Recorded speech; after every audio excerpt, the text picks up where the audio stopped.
Oh, I didn't get to microphone camp. Sorry. Good morning, everybody. My name is John Hamre. I'm the president here at CSIS, and I'm delighted that you all can be here. I do have to apologize. We had far more people that wanted to come than we were able to get seats in here, and honestly, if the fire marshal showed up right now, we'd all leave. So please be patient with us, and I thank you for coming. We're still a construction zone. Not everything's working yet. When we turn the lights down, they're going to be flickering. I didn't pay for that, so we're going to try to figure out how to get that fixed before it's all over. But thank you all, and we raced to get it ready for this. Secretary, thank you for kicking this off this morning. I mean, because of you, it's real and it's big, and I want to say thank you. We've got some notables here today, and I would just like to take a moment to welcome, I especially want to welcome Vice Prime Minister Peter de Crème. Delighted that he's here, and also Defense Minister in Belgium. We're really grateful that you would come. Ambassadors, I've got a list of ambassadors. Ambassador Hakimi from Afghanistan, Ambassador Al-Sharif from the League of Arab States, Ambassador Matisen from Belgium, Ambassador Paro from Croatia, Ambassador Faili from Iraq, Ambassador Umarov from Kazakhstan, Ambassador Muteno from Moldova, Ambassador Darmanovic from Montenegro, Ambassador Campbell from Nicaragua, Ambassador Shev from Poland, Ambassador Al-Rumail from Qatar, Ambassador Cherar from Slovenia, Ambassador Lirval from Sweden, and Ambassador Gulyamov from Uzbekistan, and we say thank you to them. And of course, I have to thank my bosses. I've got bosses here today, and I want to say welcome to Henrietta Fore, Sue Cobb, where's Linda Hart, and Sam Nunn. I want to say they write my efficiency report, so I have to make sure that they know I saw that they were here. We're grateful. This is going to be a big day. We've got a lot going on today. I especially wanted starting off at a high note. And so let me turn to Bill Lynn. Bill, we've been partners and friends for many, many years. And I celebrated Bill when he became the Deputy Secretary of Defense. And when he left, I understood that. And he's now with Finmeccanica and my partner for today. Bill, let me turn to you.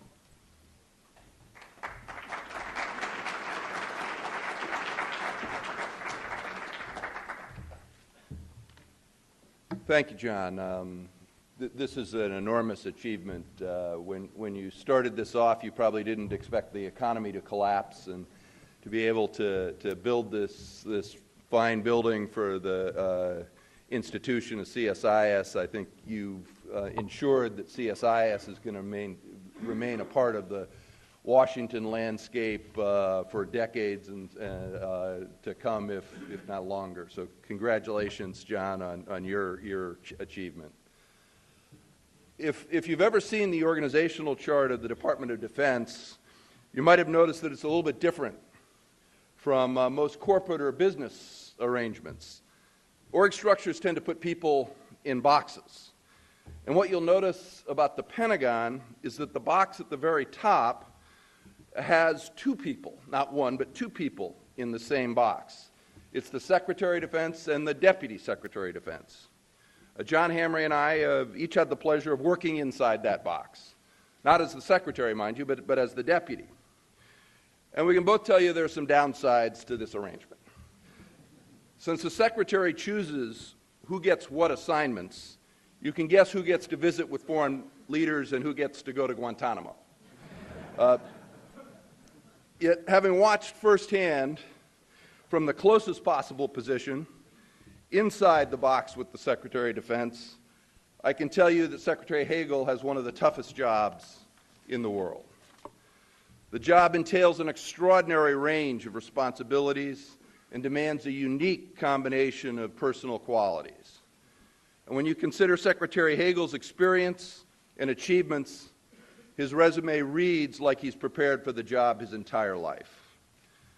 His patriotism is unquestioned. Even though he could have gone off to college, Secretary Hagel instead enlisted in the Army and served two tours of duty as a squad leader in Vietnam, earning 2 Purple Hearts for being wounded in combat. Secretary Hagel is a highly successful businessman who understands the financial and organizational complexities of the job. He's a former senator, equipped to deal with the political realities. He was involved in television, so he's ready for the public challenges. And as a former deputy at the Veterans Administration, he's demonstrated the compassion by fighting to elevate awareness of Agent Orange and the damage that it did to some of our troops. In just a short time in office, he has demonstrated all of these qualities and more, proving that he is the right man for the job. Ladies and gentlemen, it's my distinct honor to present you a true American patriot, the 24th Secretary of Defense, Secretary Chuck Hagel.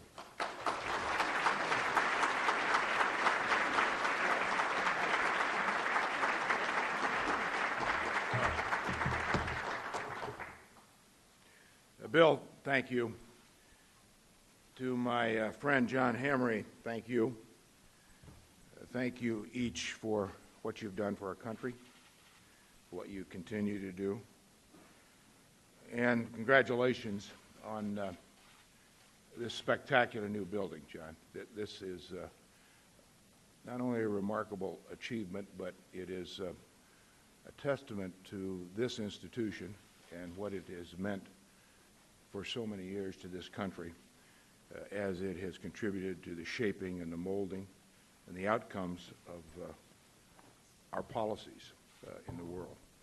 And you continue to do that. So to your board and to your leaders, everyone associated with CSIS, I congratulate you and thank you for what you do and what you continue to do. I want to especially recognize Sam Nunn for his leadership. I know he was not exactly a bystander in this effort and continues to be rather engaged. Sam Nunn is one of those unique leaders that our country produces, it seems, at the right time.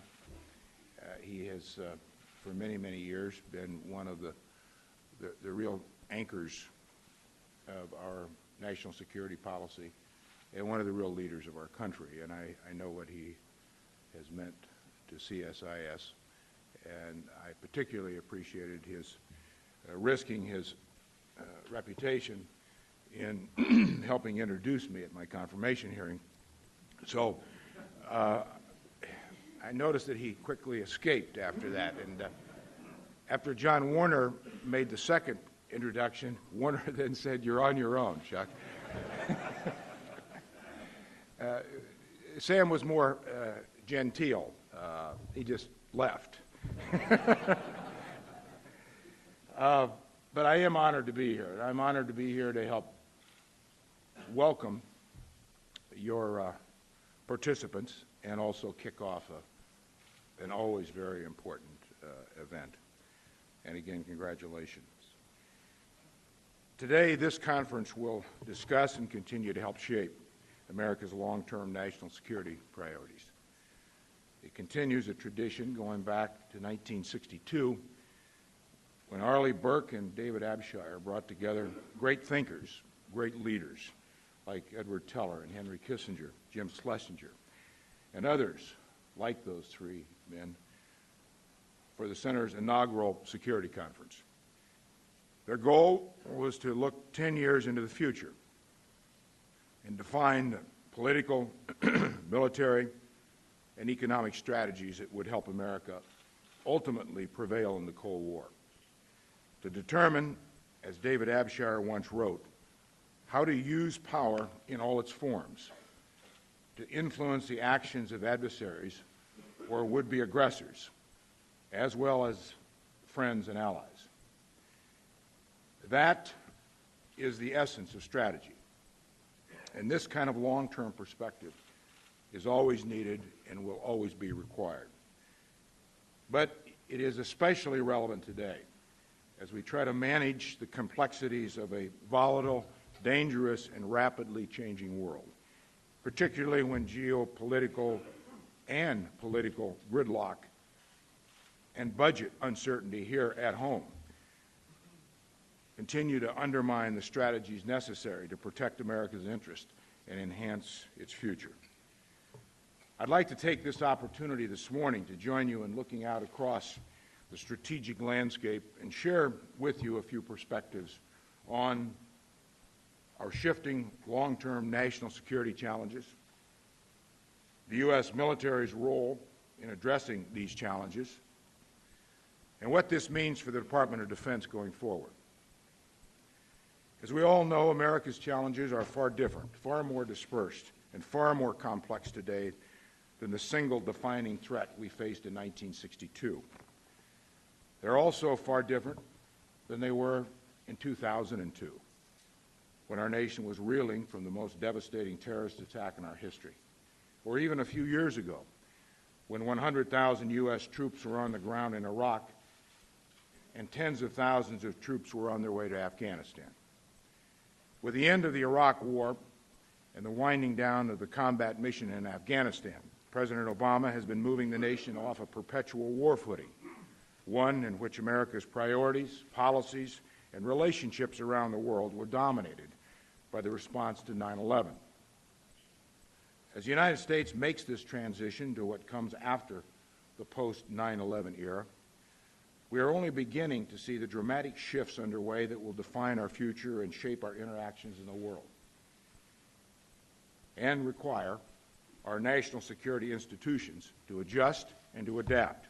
This is the story of history, of mankind, adaptation and adjustment. Chief among these 21st century trends are shifting geopolitical centers of gravity, reflecting the astounding diffusion of economic power and sweeping demographic change. China, India, Brazil, and Indonesia are all helping reshape the global economy. Regional powers like Turkey are maturing and asserting greater independence from traditional allies and patrons. The Asia-Pacific region has taken on an even greater prominence in global politics, commerce, and security. And as Latin America and Africa develop and strengthen, they too will be important leaders in helping build a secure and prosperous 21st century world. Cyber activists, terrorists and criminal networks, and non-state actors are also playing a role in defining the international system. New structures of governance and power, they're emerging as the world's population becomes more urbanized, mobile, and technologically advanced, bringing new standards and expectations as they develop. Technology and 21st century tools of communication are bringing people closer together than at any time in the history of man, helping to link their aspirations and their grievances. My friend Zbig Brzezinski, one of America's premier geopolitical thinkers and a pillar of this institution, has called this phenomenon a global political awakening. Nowhere is this more evident than in the historic turmoil that is embroiling the Middle East. Not since the decade after World War II has mankind witnessed such a realignment of interests, influences, and challenges. History shows that these changes and inflection points are not always easy to perceive. Former Secretary of State Dean Acheson recounted his own experience during another defining time in history when he said, "Only slowly did it dawn upon us that the whole world structure and order that we had inherited from the 19th century was gone, and that the struggle to replace it would be directed from two bitterly opposed and ideologically irreconcilable power centers." Even as we begin to see dramatic shifts, we know that the rapid pace of change will only accelerate as the world undergoes an historic generational shift. More than 40% of the world's 7 billion people today are under the age of 25, and 90% of them live outside the United States and Europe. Particularly turbulent regions like the Middle East and Sub-Saharan Africa will continue to experience these challenges as their populations increase and race far ahead of the educational and employment opportunities that must match them. They will present more uncertainty and risk to global peace, prosperity, and stability as we confront an array of new 21st century challenges. The challenge of terrorism has evolved as it has metastasized since 9/11. This has required and will continue to demand unprecedented collaboration with partners and allies on counterterrorism efforts. Many share a common threat, regardless of state-to-state differences or political ideologies. destructive technologies and weapons that were once the province of advanced militaries are being sought by non-state actors and other nations.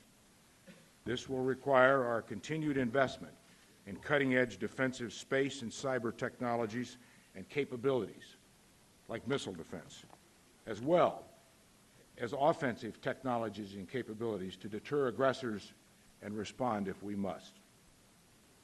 Sophisticated cyber attacks have the potential of inflicting debilitating damage on national and world economies and critical infrastructure. Our adversaries will try to use them to frustrate our traditional military advantages and our power, striking at the underpinning strength of a nation, our economy. This will require that we continue to place the highest priority on cyber defense and cyber capabilities.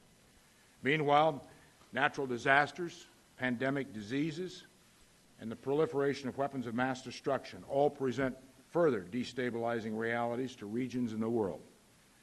Regional tensions and conflicts in the Asia-Pacific, the Middle East, and elsewhere continue to have the potential to erupt into larger-scale conflicts, drawing in the U.S., China, and Russia. Some of the most complex and challenging threats remain from the non-transparent and heavily armed nation-states like Iran and North Korea.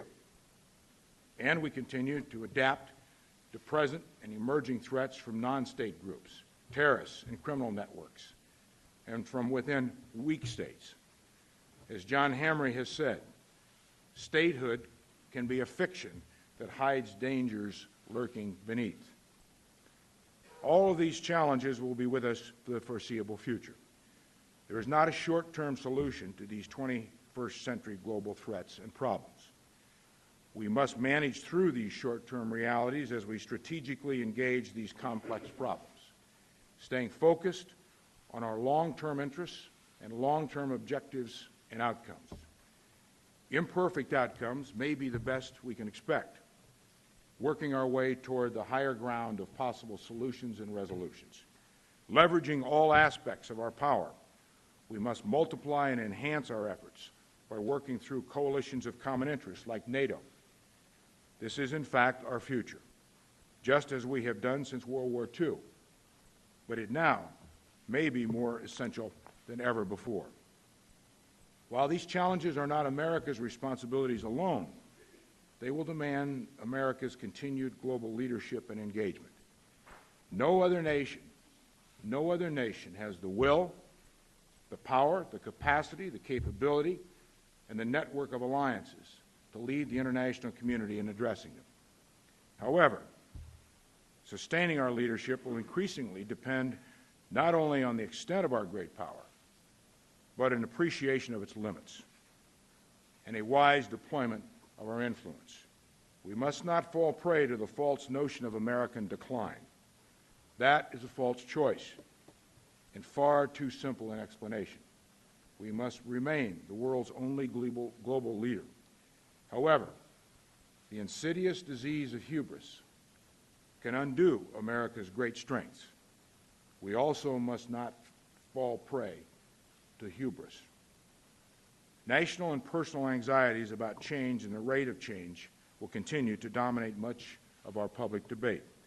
These must be placed in a broader context, particularly because many of the challenges facing us are political, not structural. We remain the world's preeminent military, economic, and diplomatic power. And even as we deal with new budgetary constraints on defense spending, the United States will continue to represent nearly 40% of global defense expenditures. And most of the world's other leading military powers are America's close allies. But what has always distinguished the United States is not simply the existence of our great power. Rather, it is the way in which we have used our power for the purpose of trying to make a better world. We've made mistakes. We will continue to make mistakes. But we cannot allow the overhanging threat of future miscalculation and mistakes to paralyze or intimidate our will and our necessary decision-making today. In the 21st century, the United States must continue to be a force for, an important symbol of, humanity, freedom, and progress for all mankind. We must also make a far better effort to understand how the world sees us and why. We must listen more. We must listen more. After more than a decade of costly, controversial, and at times open-ended war, America is redefining its role in the world.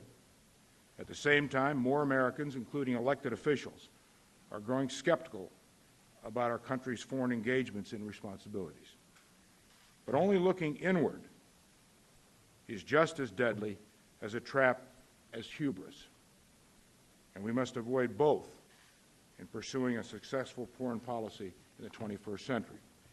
America's role in the world should reflect the hope and promise of our country and the possibilities for all mankind, tempered with a wisdom that has been the hallmark of our national character.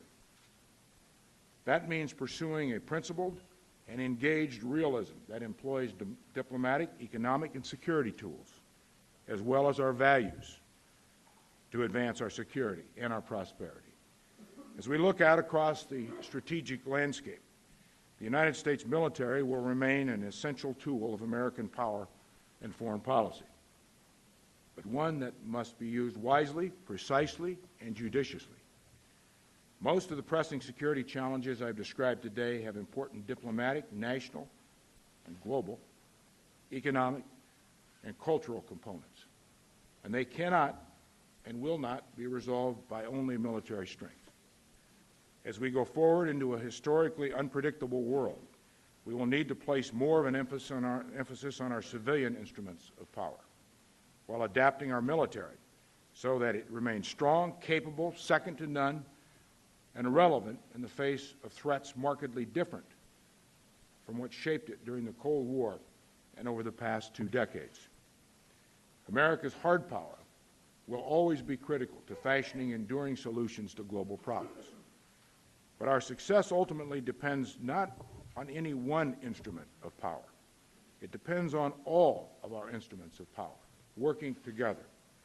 And it depends not only on how well we maintain and fund all of our instruments of power, but how well they are balanced and integrated with each other. Leaders and strategists, including here at CSIS, have been arguing for this kind of shift for several years. In 2007, I was honored to serve on the CSIS Commission on Smart Power. That commission was led by John Hamre and co-chaired by Rich Armitage and Joe Nye. It called for developing an integrated strategy, resource base, and toolkit to achieve American objectives, drawing on hard and soft power. Its conclusions were echoed soon after by Secretary of Defense Bob Gates, who spoke on this topic here, or at the last place, at CSIS in early 2008. We still have a long way to go to fulfill the promise of that commission, but we're moving toward it. President Obama's resolve to take military action to respond to the Assad regime's use of chemical weapons helped create an opening for diplomacy with Russia, which we pursued. That led to a UN Security Council resolution and to the involvement of the Organization for the Prevention of Chemical Weapons inspectors on the ground in Syria, working to oversee the removal and destruction of chemical weapons. We are on a course to eliminate one of the largest stockpiles of chemical weapons in the world. DoD has not only maintained military pressure on the Assad regime and will continue, it has also developed a technology that may very well be used to destroy these chemical weapons. We may have another possibility with Iran, where we are engaging on a diplomatic path to prevent Iran from obtaining a nuclear weapon. The United States is clear-eyed about the challenges and the uncertainties that lie ahead on this path, and the need for Iran to demonstrate its seriousness through its actions. We will maintain a strong and ready military presence in the Persian Gulf and the broader Middle East to deter Iran's destabilizing activities and to work with and protect our allies and our interests. The multidimensional challenges confronting us with Iran and Syria are but two pieces of the global complexities we will continue to face in the 21st century. In both cases, our military power has been an important part of the work to possibly find these diplomatic resolutions to difficult and interconnected international problems. We recognize that there is risk in all of this, but we don't live in a risk-free world. We never have, and we never will. We must work to find the smartest and the most effective solutions to problems. Military force must always remain an option, but it should always be an option of last resort. The military should always play a supporting role, not the leading role, in America's foreign policy. An example of the balance we are seeking to achieve is America's renewed engagement in the Asia-Pacific region. America's military power plays a stabilizing role in the region, helping advance security, stability, and prosperity through our commitments to our allies and our partnerships.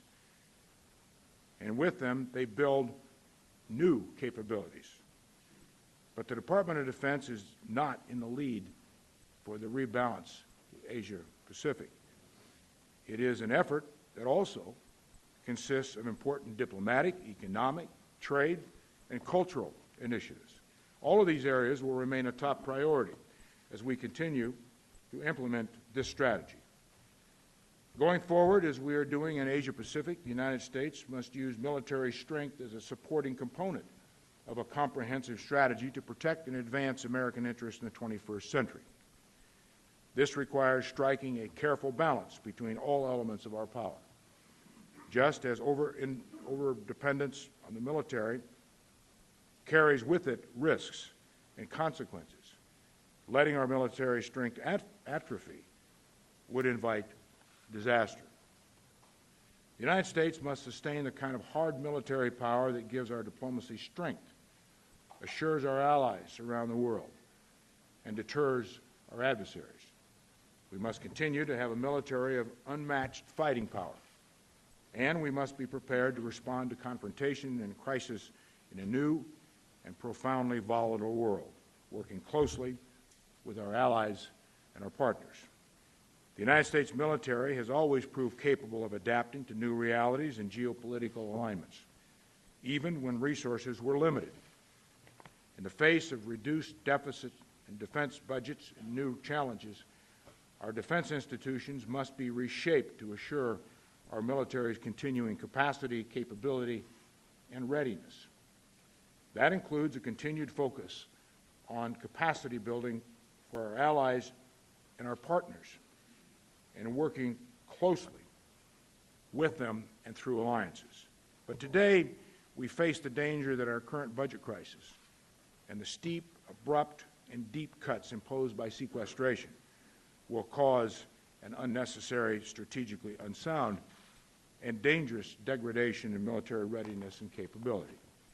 As you all know, the Department is currently facing sequester-level cuts in the order of $500 billion over 10 years. This is in addition to the 10-year, $487 billion reduction in DoD's budget that is already underway. These cuts are too fast, too much, too abrupt, and too irresponsible. DoD took a $37 billion sequester cut during the past fiscal year, and we could be forced to absorb a $52 billion sequester cut this fiscal year. We are looking at nearly $1 trillion in DoD cuts over this 10-year period, unless there is a new budget agreement. And we are currently operating under no budget. We are operating under a continuing resolution which continues to present DoD with one of its most difficult challenges: uncertainty. DoD cannot responsibly, efficiently, and effectively plan, strategize, and implement national security policies with this cloud of uncertainty continuing to hang over it. It forces us into a very bad set of decisions. Congress must act to provide the Department with time and flexibility to implement spending reductions more strategically. We do not have the option of ignoring reality or assuming something will change. Leaders across the Department will continue to give their best clear-eyed assessment to America's elected leaders about sequestration's damaging impact on military readiness, morale, and capabilities. But we also must prepare the force for whatever lies ahead, with the clear appreciation of DoD's vital responsibility of protecting this nation. Since becoming Secretary of Defense, my top institutional priority has been to help lead the Department of Defense in not only responding to these physical and strategic challenges, but shaping our strategic policy options to our advantage and, to the extent we can, controlling our own destiny. During my first weeks in office, I directed a strategic choices and management review, which over the course of several months identified options for reshaping our force and our institutions in the face of difficult budget scenarios. That review pointed to the stark choices and trade-offs in military capabilities that will be required if sequester-level cuts persist. But it also identified opportunities to make changes and reforms. Above all, it underscored the reality that DoD still possesses resources and options. We will need to more efficiently match our resources to our most important national security requirements. We can do things better. We must do things better, and we will. To that end, in the months since the strategic review was completed, leaders across DoD and the military services have been working on our longer-term budget and strategy, particularly through the Department Quadrennial Defense Review. A much-needed realignment of missions and resources is being undertaken across the Department. This will require significant change across every aspect of our defense enterprise. I have identified six areas of focus for our budget and strategic planning efforts going forward. Working closely with the service secretaries, service chiefs, combatant commanders, and DoD leaders, these six priorities will help determine the shape of our defense institution for years to come. First, we will continue to focus on institutional reform. Coming out of more than a decade of war and budget growth, there is a clear opportunity and need to reform and reshape our entire defense enterprise, including paring back the world's largest back office. A first step we took this summer was to announce a 20% reduction in headquarters budgets across the department, beginning with the Office of Secretary of Defense. Our goal is not only to direct more of our resources to real military capabilities and readiness, but to make organizations flatter and more responsive to the needs of our men and women in uniform. Second, we will reevaluate our military's force planning construct, the assumptions and the scenarios that guide how the military should organize, train, and equip our forces. I've asked our military leaders to take a very close look at these assumptions, question these past assumptions, which will also be reevaluated across the services as part of the QDR. The goal is to ensure they better reflect our goals in the shifting strategic environment, the evolving capacity of our allies and partners, real-world threats, and the new military capabilities that reside in our force and in the hands of our potential adversaries. We must make sure that contingency scenarios drive force structure decisions and not the other way around. The third priority will be preparing for a prolonged military readiness challenge. In managing readiness under sequestration, the services have rightly protected the training and equipping of deploying forces to ensure that no one goes into harm's way unprepared. That is our highest responsibility to our forces. Already, we have seen the readiness of non-deploying units suffer as training has been curtailed, flying hours reduced, ships not steaming, and exercises being canceled. The strategic choices and management review showed that the persistence of sequester-level cuts could lead to a readiness crisis. And unless something changes, we have to think urgently and creatively about how to avoid that outcome, because we are consuming our future readiness now. We may have to accept the reality that not every unit will be at maximum readiness. And some kind of a tiered readiness system is perhaps inevitable. This carries the risk that the President of the United States would have fewer options to fulfill our national security objectives. A fourth priority will be protecting investments in emerging military capabilities, especially space, cyber, special operations forces, and intelligence, surveillance, and reconnaissance. As our potential adversaries invest in more sophisticated capabilities and seek to frustrate our military's traditional advantages, including our freedom of action and accesses around the world, it will be important to maintain our decisive technological edge. This has always been a hallmark of our armed forces, even as war has remained and will remain a fundamentally human endeavor. War is a fundamentally human endeavor.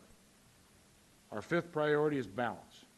Across the services, we will need to carefully reconsider the mix between capacity and capability, between active and reserve forces, between forward-stationed and home-based forces, and between conventional and unconventional warfighting capabilities.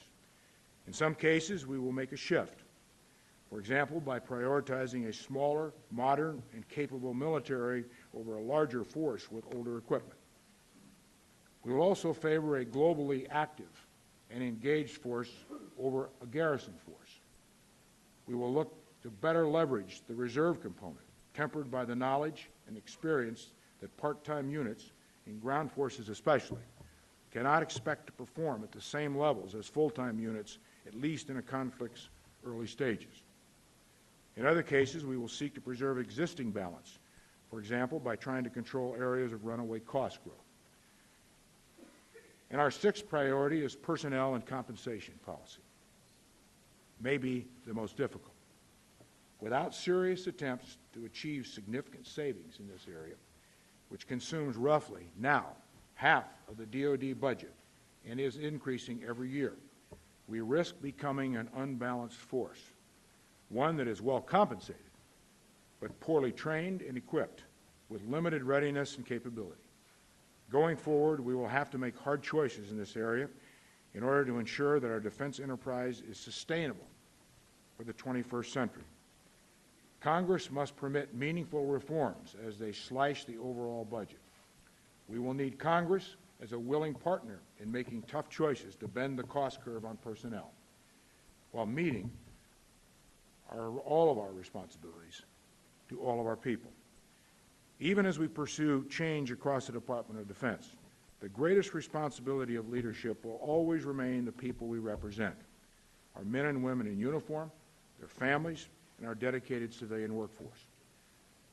That's because institutions are platforms, frameworks, and societal structures for people. They are built to enhance the people they serve. It is people who change the world. Institutions are instruments of change, but it is people who invest, lead, decide, inspire, and both prosper and suffer. When a nation commits its men and women to war, it is people who make the decision to go to war. It is people who fight and die in war. I began my discussion today by talking about the importance of long-term thinking. America's future has always depended on the balance of strategic thinking, decisive actions, and belief in our purpose. Perhaps no one more embodied that purpose than President Dwight D. Eisenhower. So it's appropriate to end my thoughts this morning with an excerpt from his farewell address in 1961, which speaks to the challenges, exact challenges facing us today in this very different world. He said, "America's leadership and prestige depend not merely upon our unmatched material progress, riches, and military strength, but on how we use our power in the interests of world peace and human betterment. Throughout America's adventure in free government, such basic purposes have been to keep the peace, to foster progress in human achievement, and to enhance liberty, dignity, and integrity among peoples and among nations. To strive for less would be unworthy of a free and religious people. Very, very wise words. Though the challenges that face our world, our nation, and all of its institutions are great, so is our unprecedented capacity to deal with those problems. Never in the history of man has a nation possessed, a world possessed, so much capacity to deal with these problems. We must not fear change, but rather embrace it. To strive for less would be unworthy of our character and our purpose, and we would fail future generations. That is not who we are. That is not our heritage.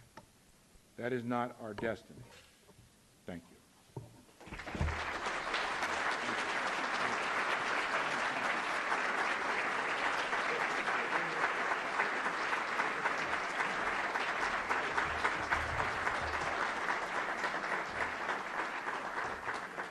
Well, I hope you were taking notes, because you just got insight into the kinds of decisions the Secretary is going to have to make this fall. But we've also seen the grandeur of a vision that's going to give us a much stronger defense and a stronger America. Thank you, Secretary. And thank you all for what you're doing.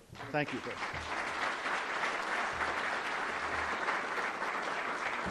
Let me, we're going to take about a 30-minute break. We're going to start breaking into our seminars. We're going to have 4. There's going to be a wall dropping out of the ceiling over here. On this side, we're going to have U.S.-China economic relations after TPP. On this side, we're going to have, can the United States rebuild a national security consensus? Down in the Greenberg suite downstairs, we're going to do finding surveillance consensus post-Snowden. And then 2 floors down, we're going to have a session on, has the budget crisis shattered the Cold War consensus on defense spending? So take about 30 minutes and then join us in our new seminars. Thanks.